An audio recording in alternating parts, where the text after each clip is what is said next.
अब तक तो आपको पता चल गया होगा कि इंटरनेट पर एक पार्टी काफी ज्यादा हिट हो रही है, that is cockroach Janata party.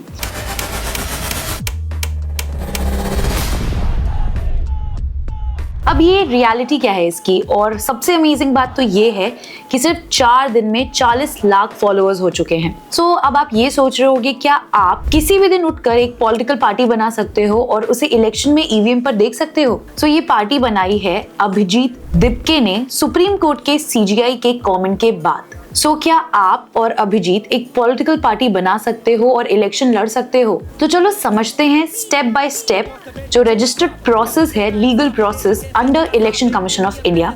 Let's start.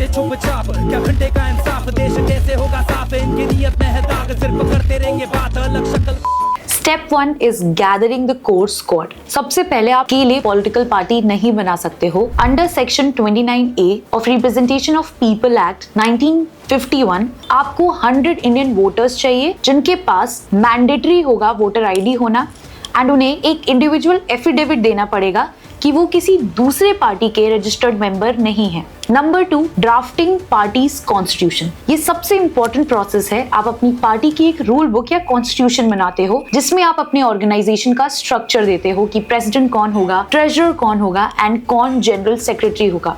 और सबसे इंपॉर्टेंट, आप इंडियन कॉन्स्टिट्यूशन के principles socialist, secular and democracy पर ट्रस्ट करते हो, इसे मेंशन करना होगा, क्योंकि अगर ये नहीं होगा तो ईसीआई आपकी एप्लीकेशन रिजेक्ट कर सकता है। Number 3, filing application with ECI. Party बनने के 30 दिनों के अंदर ही election commission of India new Delhi में आपको एप्लीकेशन फाइल करनी पड़ती है। इसके साथ 10,000 का एक नॉन रिफंडेबल डिमांड ड्राफ्ट भी अटैच करना होता है।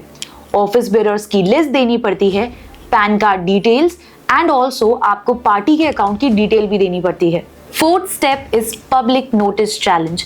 यहाँ आता है सबसे बड़ा ट्विस्ट। ईसीआई जब आपकी एप्लीकेशन चेक कर लेती है तो वो आपको कहती है कि आप अपनी पार्टी के नेम का एक पब्लिक नोटिस दो, 2 नेशनल न्यूज़पेपर में एंड 2 लोकल न्यूज़पेपर में प्रिंट करवाओ। ये इसलिए होता है कि अगर आपकी पार्टी के नेम से किसी भी इंसान को इंडिया में ऑब्जेक्शन है तो वो आपके अगेंस्ट कंप्लेंट फाइल कर सकता है ईसीआई में। फॉर एग्जाम्पल, अगर आपकी पार्टी का नेम किसी दूसरी पार्टी से सिमिलर है और इससे किसी को ऑब्जेक्शन है तो वो ईसीआई में शिकायत कर सकता है, और अगर 30 डेज के अंदर कोई ऑब्जेक्शन नहीं आता तो आपकी पार्टी रजिस्टर्ड अनरिकॉग्नाइज्ड पार्टी बन जाती है। Step 5, allotment of symbol and contesting the election. आपकी पार्टी रजिस्टर तो हो चुकी है बट आपको तुरंत सिंबल नहीं मिलता। इलेक्शन कमीशन ऑफ इंडिया के पास फ्री सिंबल्स की एक लिस्ट होती है जिसे जब आपका कैंडिडेट नॉमिनेशन फाइल करता है तो उसे टेम्परेरी बेसिस पर एक सिंबल सेलेक्ट करना पड़ता है। ध्यान देने वाली बात यह है कि आपकी पार्टी सिर्फ रजिस्टर्ड है, रिकॉग्नाइज्ड नहीं। रिकॉग्नाइज होने के लिए स्टेट एंड नेशनल लेवल पर आपको इलेक्शन में परफॉर्म करना पड़ता है। और ये कॉकरोच जनता पार्टी सिर्फ एक डिजिटल मूवमेंट है जो एक सटारिकल वे में लॉन्च किया गया है गूगल फॉर्म एंड वेबसाइट के थ्रू। अगर इन्हें as a political party establish होना है या फिर इलेक्शन में कंटेस्ट करना है तो उन्हें ये 5 स्टेप पूरे करने होंगे। सो अगर आपके पास आपके 100 दोस्तों की टीम है और एक विजन है देश को बदलने का, तो आप भी एक पॉलिटिकल पार्टी बना सकते हो। कमेंट में ये बताओ, क्या कॉकरोच जनता पार्टी को इलेक्शन में कंटेस्ट करना चाहिए और एक रजिस्टर्ड रिकॉग्नाइज्ड पॉलिटिकल पार्टी बननी चाहिए? And don't forget to like, share, subscribe Lock My College for more such amazing informative videos.